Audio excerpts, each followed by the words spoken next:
The tug on her backpack strap tightened for just a second, but that second was enough to shift something inside Maya. Her fingers curled around the fabric near her waist, not to pull away, but to hold steady. She lifted her head slowly, and for the first time in a long time, she looked directly at them. The bullies weren't expecting that. They were used to her avoiding eye contact, shrinking, swallowing her words before they reached her lips. The sudden intensity in her gaze made the ringleader blink, his cocky smirk faltering for the briefest of moments. "Don't touch me." The words came out low and sharp, like glass breaking in the silence. The tone wasn't loud, but it was heavy, the kind of weight that carried more threat than shouting ever could. The boy jerked his hand back instinctively, startled that the quiet girl had spoken at all, let alone with such venom. His friends glanced at each other, unsure whether to laugh or step away. But Maya didn't wait for their decision. She pulled her bag off her shoulder and set it down on the ground with a slow, deliberate motion. The sound of it thudding against the asphalt echoed in the empty lot. Her hands, free now, clenched into fists at her sides. The subtle shift in her body was unmistakable. She was no longer the cornered prey they thought she was. "What's this?" one of the boys said, trying to cover the sudden unease in his voice with mockery. "You think you're gonna fight us?" His laugh was brittle, forced, and it didn't carry the same confidence as before. Maya stepped forward, her sneakers crunching against loose gravel.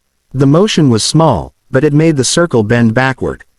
The three bullies had cornered her countless times, but they had never seen her advance. "You think I'm scared of you?" she asked, her voice steady now, louder, carrying through the lot. Her eyes didn't waver. "You think just because I'm quiet, I'll let you keep doing this?" The ringleader barked out a laugh, but it was too quick, too defensive. "Don't act tough. We know you. You're nothing but a—" Before he could finish, Maya moved. Her hand shot out, shoving him hard in the chest. He stumbled backward several steps, his shoes squealing against the pavement as he barely caught his balance. The sharp gasp that tore from his throat was not one of anger, but shock.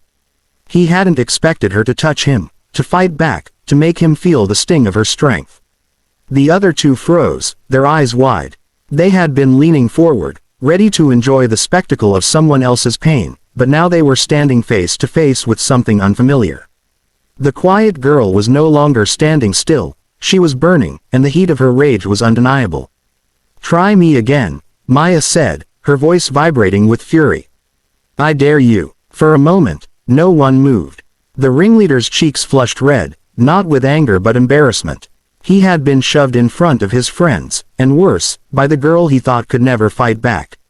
He glanced at them, searching for support, but found only their unease reflected back at him. Maya stepped forward again, her shadow stretching toward them as the sun dipped lower. Every inch she closed made them flinch, their bodies leaning away despite their attempts to hold ground. "Still think I'm weak?" she asked, her voice growing sharper. "Still think I won't do something about it?"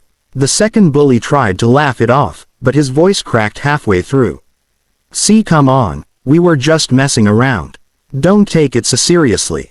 He lifted his hand slightly, a gesture that looked more like surrender than anything else.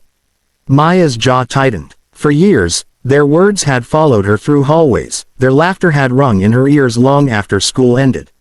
Every notebook, page she filled, every song she played, every moment of escape had been colored by the weight of their cruelty. And now, standing here in the fading light, she realized she was done carrying it. "You don't get to decide when it's serious," she spat.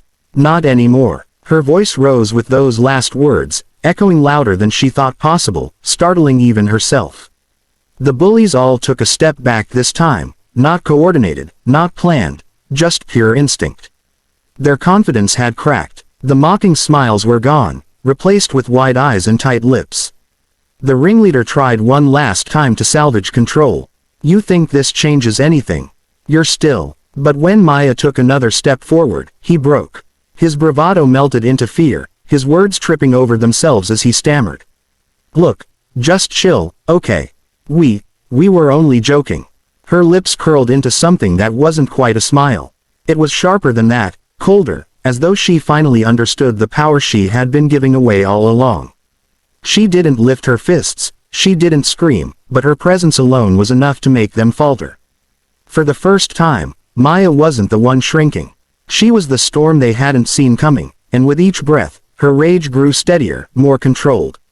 The bullies, once so sure of their dominance, were now the ones looking for a way out. The air in the parking lot felt charged now, like the hum before a lightning strike. The bullies had shifted from grinning predators to uneasy boys with restless feet, and every step Maya took toward them turned their smirks into grimaces. The shadows stretched long across the cracked pavement, and in that fading light, she looked like something they had never seen before, a girl who had been quiet too long, who had finally chosen to speak with more than words. Her fists remained clenched, not raised but ready, her shoulders squared as if years of silence had been stripped from her frame in an instant.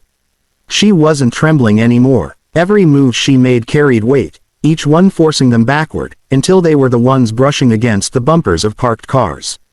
"You corner me," she said, her voice steady but cutting, "and you think I'll just take it?" Her gaze swept over all three of them, sharp enough to make them avoid her eyes. "Not today." The ringleader opened his mouth, but nothing came out. His throat worked, his chest heaving as though the words had caught in fear.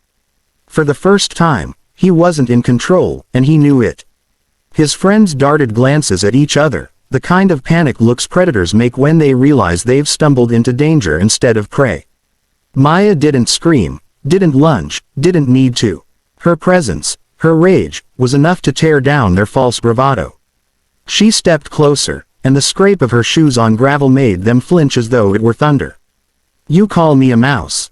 she asked, her voice thick with the anger she had carried for years. She pointed at the ringleader, her finger trembling not with fear but with controlled fury. "Look at you, you're the ones shaking." The second bully stumbled backward, his shoulder clipping against the side mirror of a car with a hollow thud. His voice cracked when he tried to laugh it off.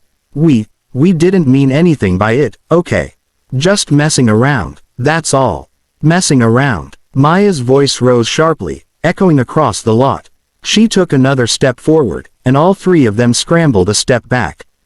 "Do you have any idea what your jokes do?" Every whisper in the hall, every shove, every laugh, "Do you know what that feels like when it never stops?" Her words poured out like fire, unbroken, unstoppable. The weight she had carried alone for so long was now burning through her, fueling each sentence. Tears stung her eyes, but she didn't wipe them away. They weren't weakness anymore, they were proof. "You think I don't notice? You think I can't feel you trying to break me every single day? But guess what?" Her voice cracked, rising higher with the raw edge of truth. "I'm still here." The third bully, usually the loudest, suddenly found his voice gone. He muttered something under his breath, almost like an apology, his face pale. His hands twitched nervously at his sides, and his body tilted toward the open lot as if ready to bolt. Maya's glare pinned them where they stood. She wasn't asking for their apology. She didn't want their excuses. She wanted them to see her, the girl they dismissed, underestimated, cornered, standing taller than she ever had before. "You thought I was weak because I was quiet," she said, her tone fierce and unwavering. "But you were wrong." And with those words, she took one final step forward, closing the space so quickly the ringleader stumbled back in fear, his shoe catching on a crack in the pavement. He yelped as he tripped, crashing against the hood of a car with a dull bang before scrambling upright, his face twisted in panic. That was the breaking point. His two friends didn't wait for him. They bolted first, their sneakers pounding against asphalt as they tore toward the exit. The ringleader hesitated for a heartbeat, his pride clashing with the fear burning in his chest. But when Maya's eyes locked on his, unwavering, he spun and ran too, his voice breaking into a scream of frustration and fear that echoed down the street. And then it was quiet. The parking lot seemed larger now, the silence deep and heavy, broken only by Maya's breathing. She bent down slowly, picking up her backpack, the straps rough against her palm. Her hands were still trembling, not from fear but from the release of everything she had bottled up. She swung the bag over her shoulder, her chest rising and falling as the adrenaline coursed through her. A few students had gathered at the edge of the lot, drawn by the noise. They stood frozen, their expressions wide-eyed, mouths slightly open. They had seen Maya before, walking silently through the halls, slipping into classrooms like a shadow. But this version of her, the girl who had faced down 3 bullies and sent them running with nothing but her voice and her fire, was someone they had never known. She didn't look at them. She didn't need their validation or their whispers. She turned toward the sidewalk, her steps steady, her head held high. For the first time, her silence wasn't the silence of fear. It was the silence of strength, the kind that carried weight heavier than words. The bullies' screams still echoed faintly in the distance, but Maya didn't chase them. She didn't have to. She had already won.